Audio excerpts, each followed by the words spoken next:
పుట్టుకతో వచ్చే బంధాలు ఎన్నో, మనసుతో ఏర్పడే బంధం ఒక్కటే స్నేహం. కన్నీటి చుక్కను చిరునవ్వుగా మార్చేది, ఒంటరి దారిలో తోడుగా నడిచేది, మౌనాన్ని సైతం అర్థం చేసుకునేది, ప్రతిఫలం ఆశించకుండా ప్రేమను పంచేది నిజమైన స్నేహితులు. కాలం మారొచ్చు, ప్రపంచం మారవచ్చు, కానీ హృదయాల్లో నిలిచిపోయే ఆప్యాయమైన స్నేహం ఎప్పటికీ మారదు.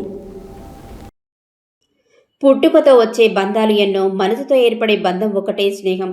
కన్నీటి చుక్కను చిరునవ్వుగా మార్చేది, ఒంటరి దారిలో తోడుగా నడిచేది, మౌనాన్ని సైతం అర్థం చేసుకునేది, ప్రతిఫలం ఆశించకుండా ప్రేమను పంచేది నిజమైన స్నేహితులు. కాలం మారొచ్చు, ప్రపంచం మారొచ్చు, కానీ హృదయాల్లో నిలిచిపోయే ఆప్యాయమైన స్నేహం ఎప్పటికీ మారదు. జీవితంలో కలిసిన ప్రతి మంచి స్నేహితులకు నా హృదయపూర్వక ఫ్రెండ్షిప్ డే శుభాకాంక్షలు. మన స్నేహం చిరకాలం చిరునవ్వులా నిలిచి ఉండాలని కోరుకుంటున్నాను.